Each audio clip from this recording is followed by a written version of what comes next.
Hello students, हमारा आज का टॉपिक है Krebs cycle. Students, Krebs cycle respiration का सेकंड स्टेप है। फर्स्ट स्टेप ग्लाइकोलिसिस में हमने पढ़ा था कि फोटोसिंथेसिस में बनने वाले ग्लूकोज के जो मॉलिक्यूल हैं वो ग्लाइकोलिसिस की प्रोसेस के दौरान पायरुवेट मॉलिक्यूल्स में कन्वर्ट हो जाते हैं।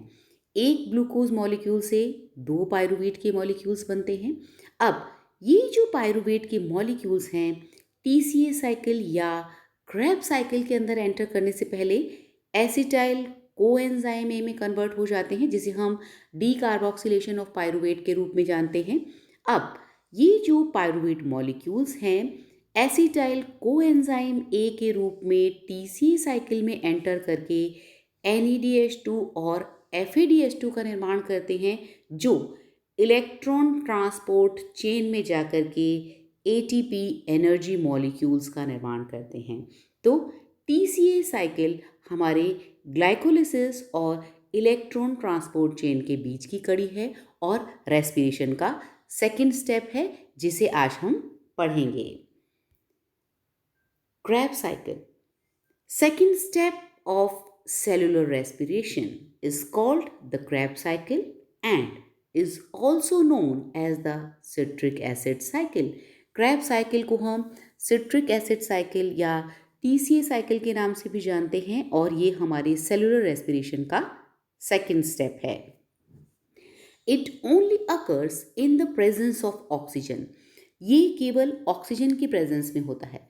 स्टूडेंट्स, हमने पढ़ा है कि रेस्पिरेशन दो प्रकार का होता है, एनएरोबिक रेस्पिरेशन और एरोबिक रेस्पिरेशन। जहाँ पर ऑक्सीजन की प्रेजेंस होती है उन ऑर्गेनिजम्स के अंदर रेस्पिरेशन में क्रेब साइकिल की प्रक्रिया होती है and it takes place in the mitochondrial matrix. Glycolysis हमारे साइटोसोल के अंदर होता है, जो कि रेस्पिरेशन का फर्स्ट स्टेप है, और क्रेब साइकिल जो सेकंड स्टेप है वो हमारे माइटोकॉन्ड्रिया के मैट्रिक्स पोर्शन में होता है। हम सभी जानते हैं कि जो माइटोकॉन्ड्रिया है वो बाइलेयर्ड स्ट्रक्चर है, जिसके अंदर दो मेम्ब्रेन्स प्रेजेंट होती है, outer membrane and inner membrane. जो इनर मेम्ब्रेन है वो फोल्डेड होती है और उसके बीच का जो स्पेस है जिसे हम मैट्रिक्स कहते हैं, यहाँ पर क्रेब साइकिल से रिलेटेड एंजाइम्स प्रेजेंट होते हैं, इसीलिए मैट्रिक्स में हमारी क्रेब साइकिल की रिएक्शंस होती हैं। Krebs made an outstanding contribution to the discovery of the operating mechanism of this cycle. H.A. Krebs एक साइंटिस्ट थे जिन्होंने क्रेब साइकिल या सिट्रिक एसिड साइकिल का जो भी मैकेनिज्म है उसको डिटेल में स्टडी किया, इसीलिए इस मैकेनिज्म को हम क्रेब्स साइकिल के रूप में भी जानते हैं, which is also called tricarboxylic cycle और citric acid cycle, owing to the participation of various tricarboxylic acid including citric acid। क्योंकि ये जो रिएक्शंस हैं इसके अंदर सिट्रिक एसिड और ट्राइकार्बोक्सिलिक एसिड इंक्लूड होते हैं, इसीलिए इसको TCA साइकिल और सिट्रिक एसिड साइकिल भी कहते हैं। और क्रेब्स जो साइंटिस्ट हैं जिन्होंने इसके पूरे मैकेनिज्म को समझा है, उनके सम्मान में इसे क्रेब साइकिल के रूप में जानते हैं। तो TCA cycle, citric acid cycle and Krebs cycle तीनों एक ही चीज हैं। It is important to note that the TCA cycle enzymes and the ETS both are located in the mitochondria in case of eukaryotic organism। Cellular जो respiration है वो eukaryotic और prokaryotic दोनों प्रकार के ऑर्गेनिजम्स में होता है। तो जहाँ पर यूकैरियोटिक ऑर्गेनिज्म है जिनके अंदर माइटोकॉन्ड्रिया प्रेजेंट होता है, वहाँ पर TCA साइकिल के एंजाइम्स या ETC जो साइकिल है हमारी उसके एंजाइम्स माइटोकॉन्ड्रिया के अंदर प्रेजेंट होते हैं। लेकिन जब हम बात करें प्रोकैरियोटिक सेल्स की जिनके अंदर माइटोकॉन्ड्रिया एब्सेंट है, तो वहाँ पर सेलुलर रेस्पिरेशन की क्रेब साइकिल के जो एंजाइम्स हैं वो हमारी सेल मेम्ब्रेन पे लगे रहते हैं। तो इस तरीके से हमारे प्रोकैरियोटिक और यूकैरियोटिक जो ऑर्गेनिजम्स हैं उनके अंदर जो क्रेब साइकिल है उनके एंजाइम्स माइटोकॉन्ड्रिया में और सेल मेम्ब्रेन में प्रेजेंट होते हैं। The TCA cycle or Krebs cycle after HA Krebs is a cyclic sequence of reactions through which pyruvic acid produced in the EMP or EDP is oxidized. तो TCA cycle या Krebs cycle क्या हुआ, एक तरह की reactions का sequence है जिसके अंदर जो पायरुविक एसिड है जो ईएमपी या ईडीपी के दौरान बना था उसका ऑक्सीडाइजेशन होता है. The cycle operates in aerobic organisms including animal, plants and microorganisms. और जितने भी organisms हैं जिनके अंदर aerobic respiration देखने को मिलता है यानी कि ऑक्सीजन की प्रेजेंस में ये क्रैब साइकिल होती है, चाहे वो एनिमल सेल हो, प्लांट सेल हो या माइक्रो ऑर्गेनिज्म हो. The main function of the cycle is to generate energy by oxidation of acetic acid, which is produced by decarboxylation of pyruvic acid and fed into the TCA cycle as acetyl coenzyme A. तो जो हमारा Krebs cycle है उसका main function है energy को generate करना NADH2 और FADH2 के रूप में, जो कि आगे ETC साइकिल के अंदर एंटर करके ATPs का निर्माण करती है जो कि हमारे एनर्जी मॉलिक्यूल्स हैं. और यहाँ पर पायरुविक एसिड जो हमारे ग्लाइकोलिसिस का एंड प्रोडक्ट है वो एसिटाइल कोएंजाइम ए के अंदर कन्वर्ट होकर के TCA साइकिल में एंटर करता है.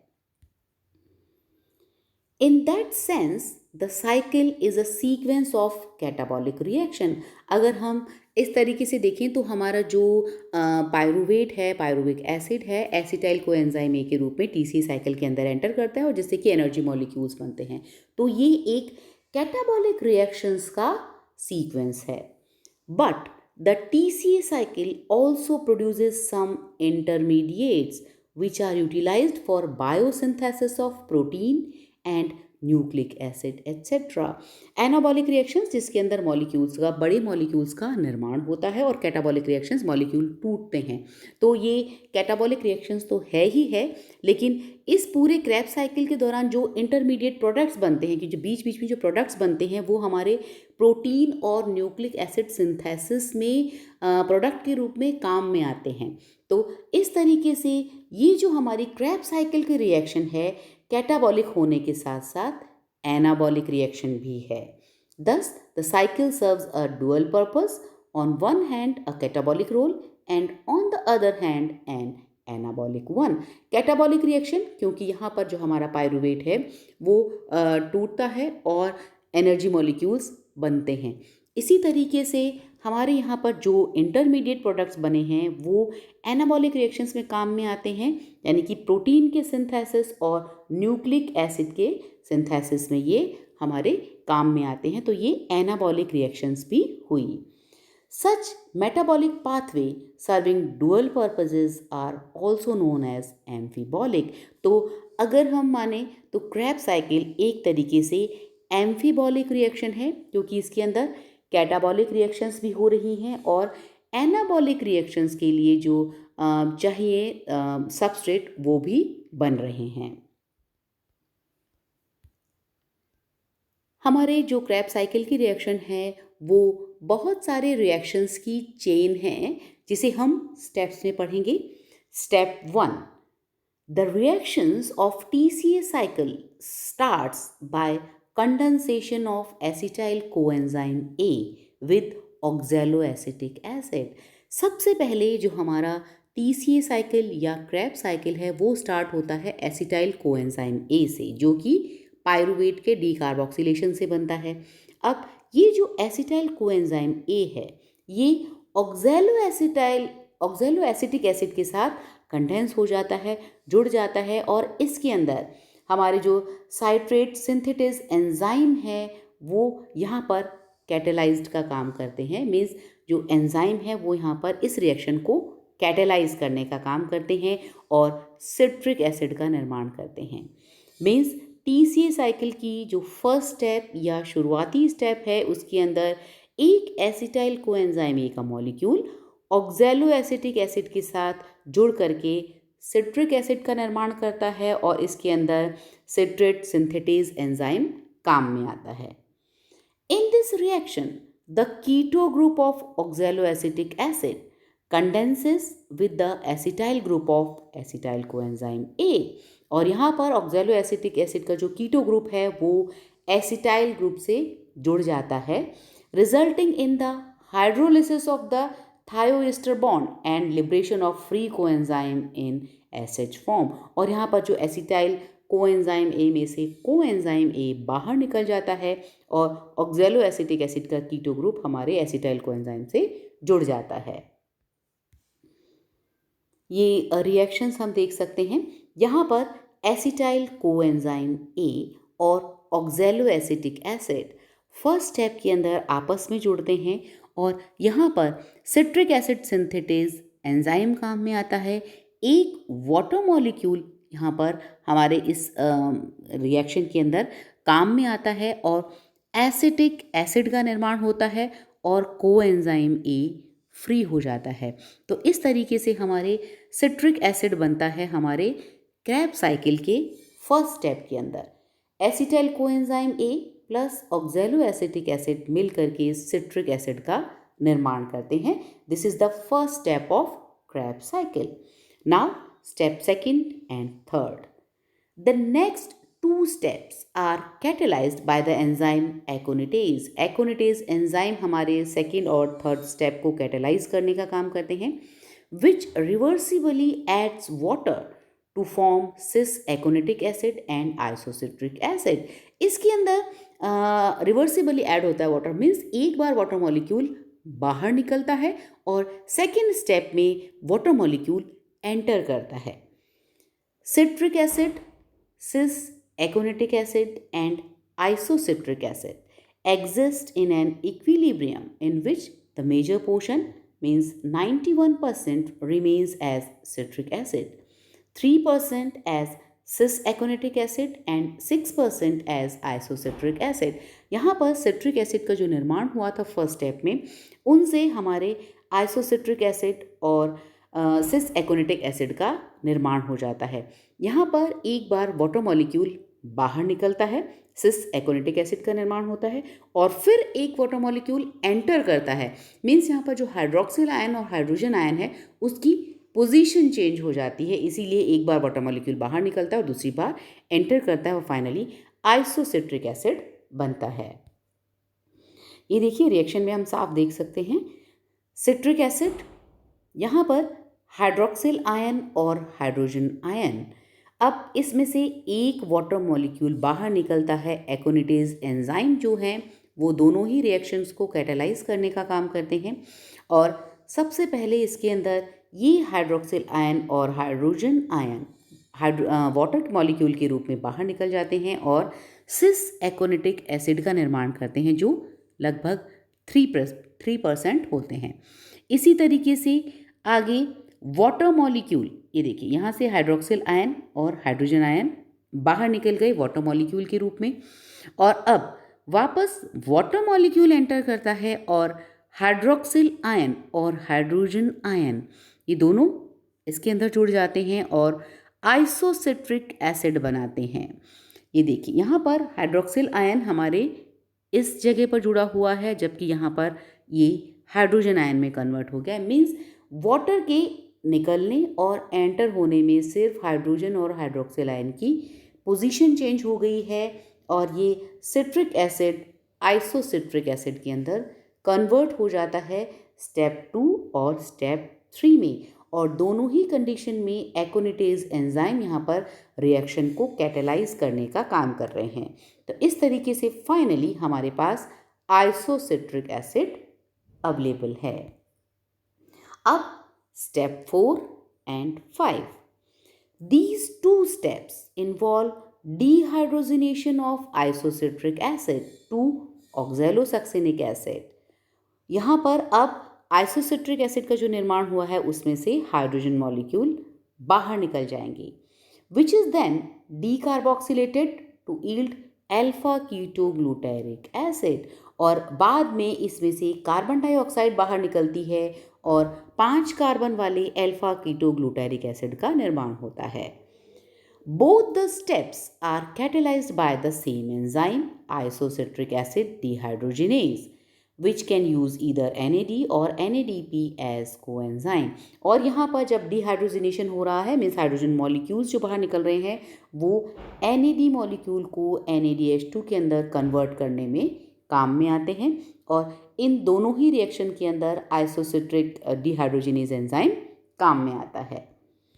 ये रिएक्शन में हम देख सकते हैं आइसोसिट्रिक एसिड जो हमें थर्ड स्टेप में मिला था।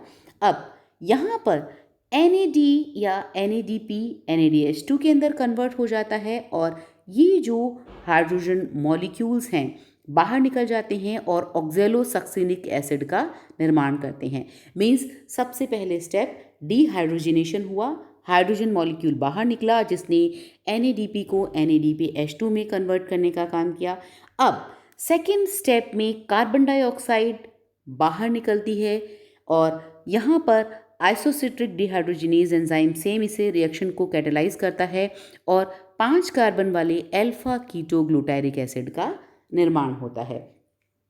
यहाँ पर ऑक्जेलोसक्सिनिक एसिड के अंदर 6 कार्बन है और यहाँ पर 1 कार्बन डाइऑक्साइड बाहर निकलती है और 5 कार्बन वाले अल्फा कीटो ग्लूटारिक एसिड का निर्माण होता है स्टेप 5 के अंदर।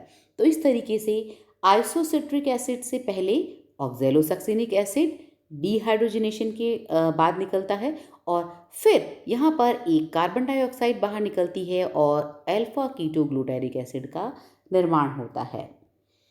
नेक्स्ट स्टेप 6 और 7 में in these 2 steps alpha keto glutaric acid is decarboxylated and simultaneously dehydrogenated. तो यहाँ पर डीकार्बोक्सिलेशन भी होगा मीन्स 1 कार्बन डाइऑक्साइड का मॉलिक्यूल और निकलेगा और साथ ही साथ हाइड्रोजन मॉलिक्यूल भी बाहर निकलेगा क्योंकि यहाँ पर नेक्स्ट स्टेप डिहाइड्रोजनेशन का है।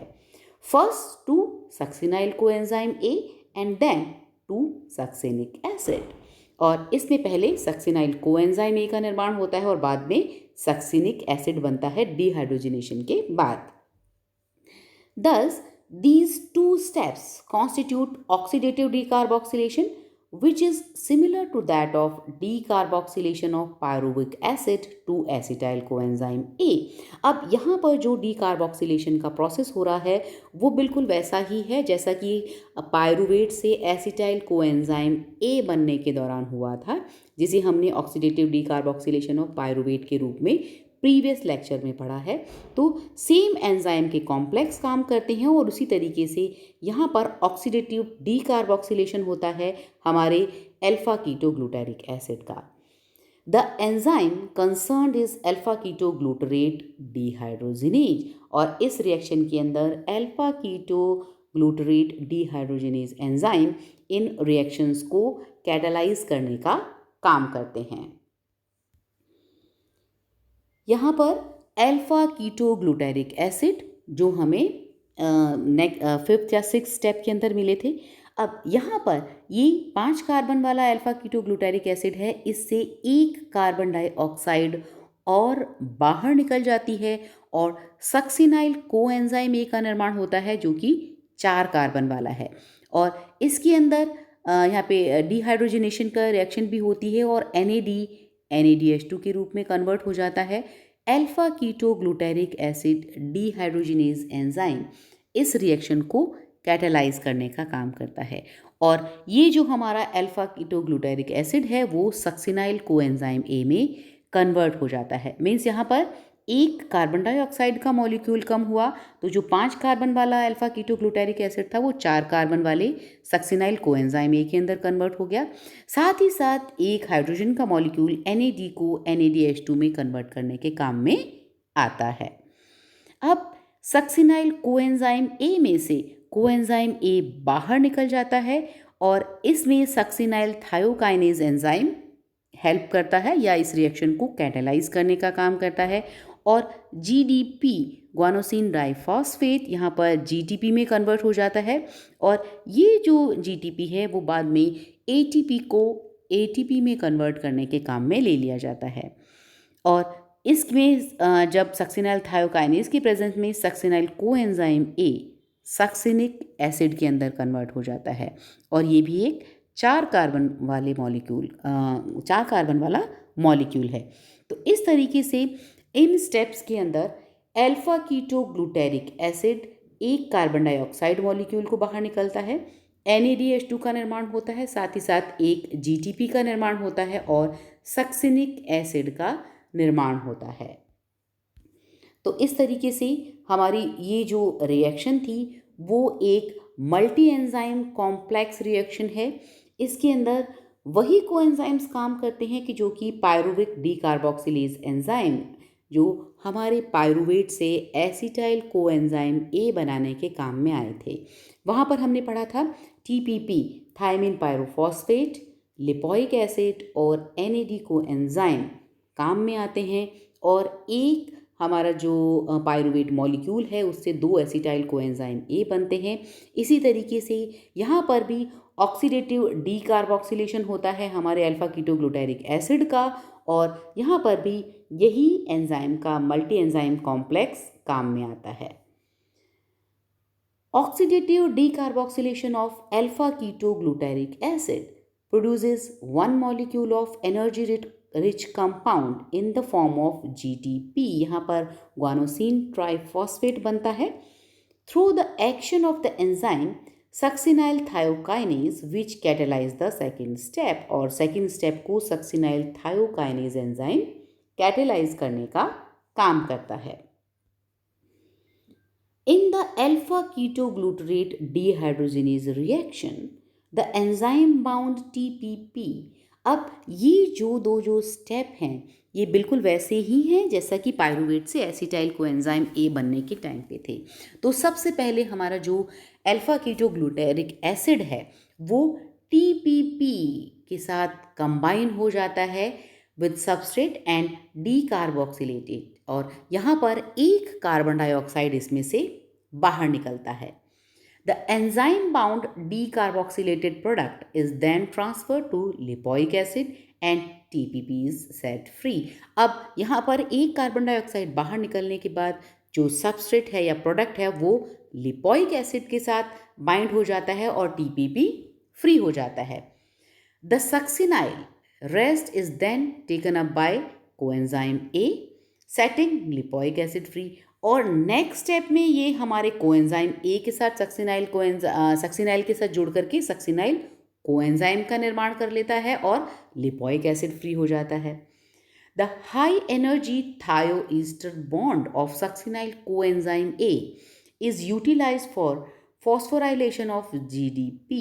अब जो सक्सिनाइल कोएंजाइम ए का जो बॉन्ड है थायोईस्टर बॉन्ड उसकी एनर्जी को काम में लिया जाता है GDP से GTP का निर्माण करने के लिए। मीन्स ग्वानोसिन डाइफॉस्फेट से ग्वानोसिन ट्राइफॉस्फेट का निर्माण करने के लिए इस सक्सिनाइल कोएंजाइम ए के बीच का जो एनर्जी रिच बॉन्ड है थायोएस्टर बॉन्ड उसे काम में लिया जाता है और GTP का निर्माण होता है by the action of the enzyme succinyl thiokinase. और ये रिएक्शन हमारे सक्सिनाइल थायोकाइनेज एंजाइम की प्रेजेंस में होती है। GTP can form ATP by reacting with ADP by a nucleoside diphosphokinase reaction। और ये जो GTP मॉलिक्यूल है वो ADP से ATP बनाने के काम में ले लिया जाता है। तो इस तरीके से ये जो स्टेप है इसके अंदर अल्फा कीटोग्लूटारिक एसिड से सक्सिनाइल कोएंजाइम ए बनता है और साथ ही साथ GDP से GTP का निर्माण होता है जो बाद में ATP के निर्माण में इस एनर्जी को काम में ले लिया जाता है। और ये जो रिएक्शन है वो बिल्कुल वैसी ही है जैसा कि पायरुवेट से एसिटाइल कोएंजाइम ए बनने के लिए जो एंजाइम कॉम्प्लेक्स था जिसके अंदर TPP और लिपोइक एसिड काम में लिया गया था। Step 8, this step consist of dehydrogenation of succinic acid. अब हमारे पास स्टेप 7 के बाद प्रोडक्ट के रूप में सक्सिनिक एसिड जो होता है वो उसमें से एक हाइड्रोजन मॉलिक्यूल बाहर निकल जाता है और फ्यूमेरिक एसिड का निर्माण होता है। और ये जो रिएक्शन है वो सक्सिनेट डीहाइड्रोजिनेज एंजाइम की प्रेजेंस में होती है और जो हाइड्रोजन मॉलिक्यूल बाहर निकले हैं वो FAD से FADH2 का निर्माण करते हैं। Unlike NAD, FAD is covalently bound to the apoenzyme forming flavoprotein। और जो FAD है वो हमारा कोवैलेंटली बॉन्ड रहता है, इसके अंदर कोवैलेंट बॉन्ड होते हैं जो कि एपो एंजाइम्स जुड़कर फ्लेवोप्रोटीन का निर्माण करते हैं। तो स्टेप 8 के अंदर FAD से FADH2 का निर्माण होता है और सक्सिनिक एसिड फ्यूमेरिक एसिड के अंदर कन्वर्ट हो जाता है और इस रिएक्शन को सक्सिनेट डीहाइड्रोजिनेज एंजाइम कैटेलाइज करने का काम करते हैं। ये हुई हमारी स्टेप 8। यहाँ पर हम देख सकते हैं सक्सिनिक एसिड FAD, यहाँ सक्सिनिक एसिड से एक हाइड्रोजन मॉलिक्यूल बाहर निकलता है और FAD FADH2 में कन्वर्ट हो जाता है और फ्यूमेरिक एसिड का निर्माण होता है। Next step 9। In this step, fumaric acid is hydrated through the action of fumarase producing malic acid. Means यहाँ पर एक वाटर मॉलिक्यूल ऐड होता है हमारे फ्यूमेरिक एसिड में और मैलिक एसिड का निर्माण होता है और ये जो रिएक्शन है या स्टेप है वो फ्यूमरेज एंजाइम द्वारा कैटेलाइज होता है। तो fumaric acid finally malic acid के अंदर कन्वर्ट हुआ स्टेप 9 में। Now the final step, step 10. In this final step of TCA cycle, malic acid is oxidized to oxaloacetic acid. अब जो मैलिक एसिड है वो ऑक्सीडाइज्ड हो जाएगा और ऑक्सैलोएसिटिक एसिड के अंदर कन्वर्ट हो जाता है by the NAD linked enzyme malate dehydrogenase. Oxaloacetic acid so formed then accept another molecule of acetyl coenzyme A to initiate another turn of the TCA cycle. TCA cycle या Krebs cycle की initial step में हमने देखा था कि acetyl coenzyme A और oxaloacetic acid आपस में मिल करके हमारे सिट्रिक एसिड का निर्माण करते हैं। तो फर्स्ट जो हमारा स्टेप था उसमें ऑक्सैलोएसिटिक एसिड काम में आया था और हमारे फाइनल स्टेप के अंदर ऑक्सैलोएसिटिक एसिड का निर्माण हो गया। तो ये जो साइकिल है या चक्र है लगातार चलता रहता है। फर्स्ट स्टेप में हमने ऑक्सैलोएसिटिक एसिड को काम में लिया और फाइनल स्टेप के अंदर ऑक्सैलोएसिटिक एसिड वापस फॉर्म हो गया और ये नेक्स्ट दूसरे एसिटाइल कोएंजाइम ए से जुड़ करके फिर सिट्रिक एसिड साइकिल बनाएगा और इस तरीके से पूरी TCA साइकिल लगातार चलती रहती है। यहाँ पर हम देख सकते हैं मैलिक एसिड, यहाँ पर डिहाइड्रोजनेशन हो रहा है और जो हाइड्रोजन मॉलिक्यूल बाहर निकल रहे हैं वो मैलिक एसिड डिहाइड्रोजनेज एंजाइम की प्रेजेंस में NAD को NADH2 के अंदर कन्वर्ट कर देता है और ऑक्सैलोएसिटिक एसिड का निर्माण होता है जो क्रैब साइकिल की इनिशियल स्टेप के नेक्स्ट टर्न में फिर एक एसिटाइल कोएंजाइम ए से जुड़ जाता है। तो इस तरीके से हमारी जो पूरी क्रैब साइकिल है जिसकी शुरुआत ऑक्सैलोएसिटिक एसिड और एसिटाइल कोएंजाइम ए से हुई थी फिर वापस वो शुरू हो जाती है। तो हम इस पूरी क्रैब साइकिल को अगर एक साइकिल या चक्र के रूप में देखें तो स्टार्टिंग में एसिटाइल कोएंजाइम ए जो कि पायरूवेट से के डीकार्बोक्सिलेशन से बनते हैं वो और एक्सोलोएसिटिक एसिड यहाँ पर सिट्रिक एसिड या साइट्रेट के अंदर कन्वर्ट हो जाते हैं और इसमें citrate synthetase enzyme coenzyme A help करते हैं, एक वाटर मॉलिक्यूल एंटर करता है। नेक्स्ट स्टेप में ये जो सिट्रिक एसिड है सिस एकोनिटिक एसिड और आइसोसिट्रिक एसिड के अंदर कन्वर्ट हो जाते हैं और एकोनिटेज एंजाइम इस पूरी रिएक्शन को कैटेलाइज करने का काम करते हैं। इसमें एक बार वाटर मॉलिक्यूल बाहर निकलता है और एक बार एंटर करता है, मीन्स हाइड्रोक्सिल आयन और हाइड्रोजन आयन की पोजीशन चेंज हो जाती है। नेक्स्ट स्टेप में ऑक्सैलोसक्सिनिक एसिड का निर्माण होता है और डिहाइड्रोजिनेज एंजाइम है आइसोसिट्रिक डिहाइड्रोजिनेज एंजाइम और जो हाइड्रोजन मॉलिक्यूल बाहर निकलता है वो NAD को NADH2 में कन्वर्ट करता है। इसी तरीके से जो नेक्स्ट स्टेप है जिसके अंदर आइसोसिट्रिक डिहाइड्रोजिनेज एंजाइम है और डीकार्बोक्सिलेज एंजाइम है एक्चुअली, और जिससे कि कार्बन डाइऑक्साइड बाहर निकलती है और 5 कार्बन वाला अल्फा कीटोग्लूटरेट या अल्फा कीटोग्लूटेरिक एसिड का निर्माण होता है। अब ये अल्फा कीटोग्लूटरेट सक्सिनाइल कोएंजाइम ए में कन्वर्ट होता है। फिर यहाँ पर डी कार्बोक्सिलेज एंजाइम काम में आता है और एक कार्बन डाइऑक्साइड बाहर निकलती है। साथ ही साथ डिहाइड्रोजनेज एंजाइम भी काम में आता है और NAD से NADH2 का निर्माण होता है। नेक्स्ट स्टेप में सक्सिनाइल कोएंजाइम ए से कोएंजाइम ए बाहर निकलता है और सक्सिनेट थायोकाइनेज एंजाइम की प्रेजेंस में एक GDP GTP में कन्वर्ट होता है और फिर उससे ADP ATP के अंदर कन्वर्ट कर दिया जाता है और सक्सिनिक एसिड बनता है। अब फिर सक्सिनेट डिहाइड्रोजनेज एंजाइम की प्रेजेंस में FAD FADH2 में कन्वर्ट होता है और फ्यूमेरिक एसिड या फ्यूमरेट का निर्माण होता है और एक वाटर मॉलिक्यूल बाहर निकलता है फ्यूमरेज एंजाइम की प्रेजेंस में और मैलिक एसिड या मैलेट का निर्माण होता है, जो कि डिहाइड्रोजनेज की प्रेजेंस में एक NAD को NADH2 में कन्वर्ट करता है और ऑक्जेलो एसिटिक एसिड या ऑक्जेलो एसीटेट का निर्माण होता है, जो कि नेक्स्ट एसिटाइल कोएंजाइम ए से जुड़ जाता है। तो इस तरीके से क्रैब साइकिल एक पूरे चक्र के रूप में मौजूद रहती है और यहाँ पर NADH2 और FADH2 तथा ATP या GTP का निर्माण होता है। Summing up the TCA cycle, it may be observed that through one complete turn of the cycle, the two carbon atoms that enter the TCA cycle from acetyl coenzyme are oxidized to carbon dioxide.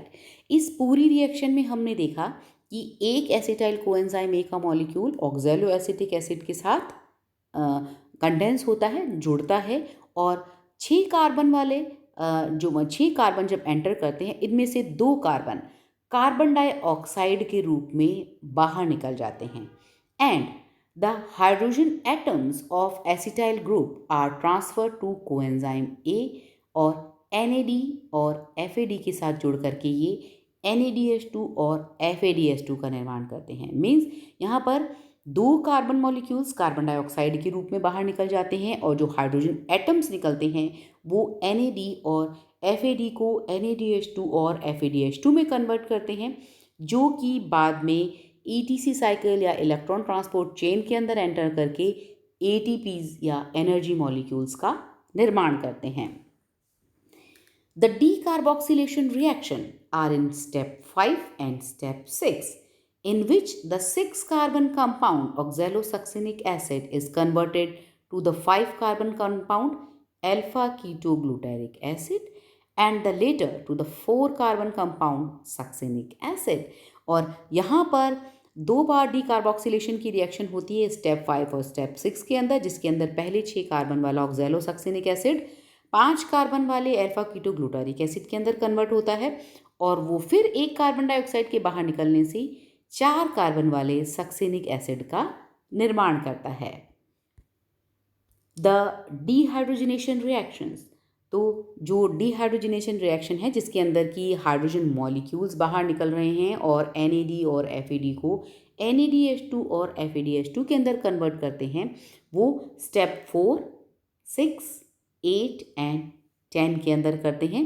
यहाँ पर 4 pairs of hydrogen atoms are transfer to 3 to NAD and 1 to FAD, यानी कि 3 pair NAD, 3 pair और एक जो pair है hydrogen का वो FAD को FADH2 के अंदर कन्वर्ट करने का काम करता है। तो 3 मॉलिक्यूल बनेंगे NADH2 के और एक मॉलिक्यूल बनेगा FADH2 का। Also through one turn off the cycle one molecule of an energy rich compound GTP is formed which is equivalent to 1 ATP, और साथ ही साथ एक GTP का भी निर्माण होता है जो कि ATP के बराबर है। तो इस तरीके से स्टेप 4, 6, 8 और 10 के अंदर NAD से NADH2 और FADH2 का निर्माण होता है और साथ ही साथ एक GTP का भी निर्माण होता है। ये सब एनर्जी रिच मॉलिक्यूल हैं जो ETC साइकिल में एंटर करके ETP बनाते हैं। The overall reaction of TCA cycle can therefore be return as. अब ये जो हमने सारी रिएक्शंस पढ़ी पूरी साइकिल के अंदर, हमने 10 स्टेप पढ़े जिसके अंदर फाइनली ये जो NADPH2 और FADH2 है वो एटीपी का निर्माण करेंगे। ये जो पूरी रिएक्शन है, इसको अगर हम एक रिएक्शन के रूप में लिखें तो acetyl coenzyme A plus 3H2O, 3 water molecule add होते हैं, साथ ही साथ 3 NAD, 1 FAD, GDP plus phosphate, ये मिलकर के 2 कार्बन डाइऑक्साइड का निर्माण करेंगे। कोएंजाइम ए बाहर निकलता है और 3 NADH2 मॉलिक्यूल का निर्माण होता है, साथ ही साथ एक FADH2 और एक GTP मॉलिक्यूल बनता है। Although the TCA cycle is amphibolic in nature, which means it is both catabolic and anabolic. जैसा कि हम सभी जानते हैं, क्रैब साइकिल एक कैटाबॉलिक रिएक्शंस का चक्र है, लेकिन साथ ही साथ इसमें जो बाय प्रोडक्ट्स बनते हैं, इंटरमीडिएट प्रोडक्ट बने हैं, वो हमारे जो न्यूक्लिक एसिड या प्रोटीन्स हैं उसको फॉर्म करने के काम में भी आते हैं। तो ये एक तरीके की एम्फीबॉलिक रिएक्शन है, मीन्स एनाबॉलिक और कैटाबॉलिक दोनों ही प्रकार की रिएक्शन का चक्र है हमारा Krebs cycle. It is the main pathway for oxidising substrates for energy generation in aerobically respiring organisms. और जितने भी ऑर्गेनिजम्स हैं जिनके अंदर सेलुलर रेस्पिरेशन हो रहा है ऑक्सीजन की प्रेजेंस में, उसके अंदर मेन पाथवे है सबस्ट्रेट को ऑक्सीडाइज करने का। By transfer of hydrogen atoms to the electron transport chain. और यहाँ पर जो NADH2 या FADH2 बने हैं वो इलेक्ट्रॉन ट्रांसपोर्ट चेन में एंटर करके हमारे ATP का निर्माण करते हैं। अब ओवरऑल जो एक क्रैब साइकिल है उसके अंदर कितने ATP फॉर्म होते हैं ये देख लेते हैं। स्टेप 3, जहाँ पर आइसोसिट्रिक एसिड से अल्फा कीटोग्लूटारिक एसिड और कार्बन डाइऑक्साइड बाहर निकलती है, उसके अंदर एक NADH2 के अंदर कन्वर्ट होता है, और जब एक NADH2 ETS साइकिल के अंदर एंटर करता है तो उससे 3 ATP का निर्माण होता है। तो फाइनली स्टेप 3 से 3 ATP बने। इसी तरीके से जो स्टेप 4 है, जहाँ पर अल्फा कीटोग्लूटरेट सक्सिनाइल कोएंजाइम ए के अंदर कन्वर्ट हुआ था, वहाँ पर भी एक NADH2 का निर्माण हुआ, तो इससे भी 3 ATP बन जाएंगे। इसी तरीके से जो स्टेप 5 है, जिसके अंदर सक्सिनाइल कोएंजाइम ए से एक सक्सिनेट का निर्माण हुआ था, वहाँ पर GDP से GTP या फिर ATP बनता है, तो एक ATP इस रिएक्शन में बना। इसी तरीके से जो स्टेप 6 है, जिसके अंदर सक्सिनेट से फ्यूमरेट या फ्यूमेरिक एसिड का निर्माण हुआ, वहाँ पर FADH2 बना था। अब ये जो FADH2 है, जब हमारे ETC साइकिल या ETS चेन के अंदर एंटर करता है तो वहाँ पर एक FADH2 से 2 ATP के मॉलिक्यूल बनते हैं। NAD से तो 3 मॉलिक्यूल बनते हैं, पर जो NADH2 से 3 ATP का निर्माण होता है, पर एक FADH2 के मॉलिक्यूल से 2 ही ATP बनते हैं। और स्टेप जो 8 था, जहाँ पर मैलेट से ऑक्सैलोएसिटिक एसिड बना था, वहाँ पर NADH2 का फिर निर्माण होता है, जिससे कि 3 ATP बनेंगे हमारे ETS साइकिल में। तो इस तरीके से 3 + 3 + 1 + 2 + 3 मीन्स 12 ATP, टोटल ATP एक क्रैब साइकिल के अंदर हमें मिलते हैं हमारी क्रैब साइकिल में। एक acetyl coenzyme A plus oxaloacetic acid का एक चक्र पूरा होता है और फाइनली 12 ATP हमें प्राप्त होते हैं। तो इस तरीके से जो TCA साइकिल है एक बहुत ही इम्पॉर्टेंट रिएक्शन है सेलुलर रेस्पिरेशन की। TCA cycle, as stated, is a central hub in cellular metabolism. It is the gateway to the aerobic metabolism. ये हमेशा ध्यान रखिए कि जो भी ये जो सेलुलर रेस्पिरेशन की रिएक्शन है क्रैब साइकिल, ये सिर्फ ऑक्सीजन की प्रेजेंस में ही होती है। मीन्स जो एरोबिक जिसके अंदर रेस्पिरेशन पाया जाता है, उन्हीं ऑर्गेनिजम्स के अंदर ये TCA साइकिल पाई जाती है। It is the gateway to the aerobic metabolism of any molecule that can be transformed into an acetyl group to or decarboxylic acid. Although the cycle generates considerable amount of energy, its major function is to provide precursors not only for the strong forms of fuels but also the building blocks of many other molecules such as amino acids, nucleotide basis, cholesterol और porphyrin. तो ये एक तरीके की anabolic reaction का चक्र भी हुआ, क्योंकि ये एक तो एटीपीज या एनर्जी मॉलिक्यूल्स को जनरेट कर रही है, साथ ही साथ जो हमारे एमिनो एसिड, न्यूक्लियोटाइड्स या कोलेस्ट्रॉल या पोरफायरिन बनते हैं उसके अंदर बिल्डिंग ब्लॉक्स का भी काम करते हैं। मीन्स इसके अंदर हमारे प्रोटीन और एमिनो एसिड्स बनाने में भी ये हेल्प करते हैं, इसके इंटरमीडिएट प्रोडक्ट्स। तो टीसीए साइकिल का सिग्निफिकेंस हुआ कि ये एम्फीबॉलिक रिएक्शन है, कैटाबॉलिक प्लस एनाबॉलिक। इसमें एनर्जी रिच कंपाउंड तो बनते ही हैं, साथ ही साथ एमिनो एसिड और न्यूक्लियोटाइड बेसिस और इन सभी प्रोडक्ट्स को बनाने में भी इसके इंटरमीडिएट प्रोडक्ट्स हेल्प करते हैं या फिर काम में आते हैं। सो स्टूडेंट्स, आज हमने बात की क्रेब्स साइकिल की।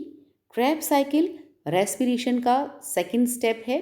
फर्स्ट स्टेप ग्लाइकोलिसिस में जो पायरुवेट मॉलिक्यूल्स बनते हैं वो एसिटाइल कोएंजाइम के फॉर्म में टीसीए साइकिल या क्रेब्स साइकिल में एंटर करते हैं, और यहाँ पर ये NADH2 या FADH2 का निर्माण होता है, जो आगे नेक्स्ट स्टेप ETS के अंदर एंटर करते हैं।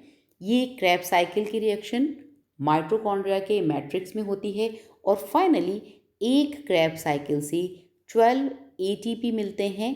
तो ये बात हुई क्रेब्स साइकिल की। So this is all about today's lecture. Thank you.